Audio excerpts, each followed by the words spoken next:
I'm Christopher Tapia Carmen, and this is my Physics 2212 Lab 4 on magnetism. In this lab, we will be going through purpose, procedures, physics, error, and then any questions. Oh, and also code before the error.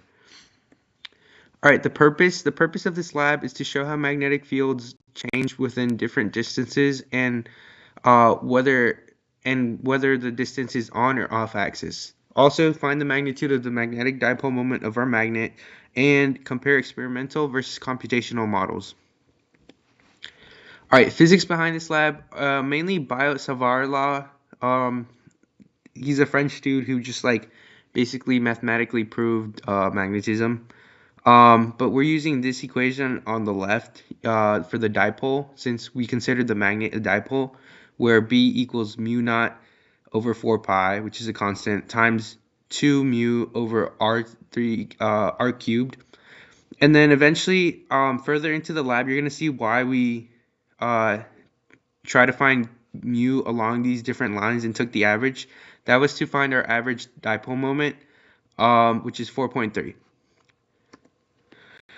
Procedures for this lab. First, equipment needed: meter stick, phone with magnemeter, tape, laptop for code as well.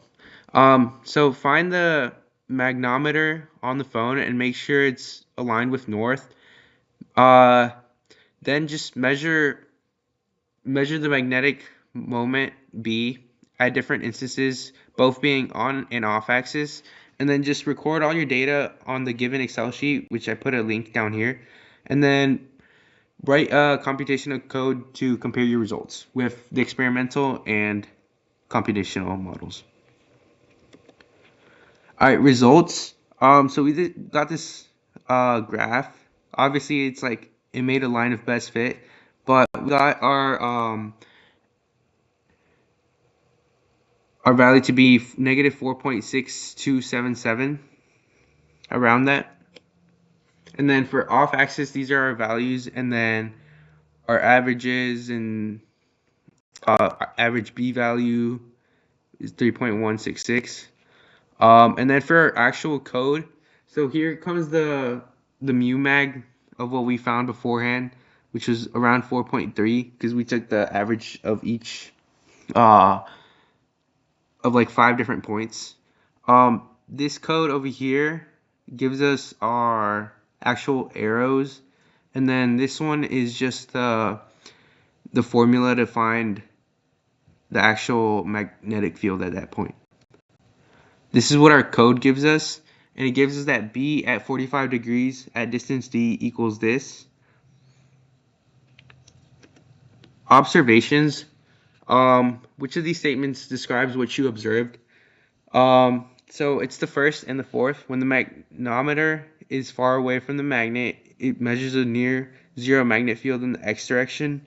And then as the magnometer moves closer to the magnet, the measured x component of the magnetic field increases. This is just by default because of the Biot-Savart law, magnetic field law. Error. There was a lot of phone error. We struggled a lot with finding our values within with using our phone. And then another thing that contributed to this was a lot of things had a magnetic field that could have messed us up, like a laptop or devices or whatnot. And then faulty equipment.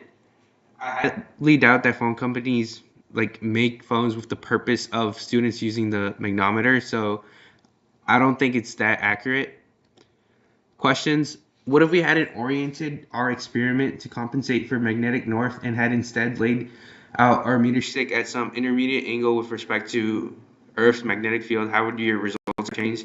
Our results would have been inconsistent because the Earth's magnetic field would have either helped or slash increased our overall magnetic field, or decreased because they would have been acting against the magnets. What if you were to stick two identical magnets together end to end and run the experiment again? How would you expect your measurements to differ? Our measurements would just double, basically. Thanks for watching.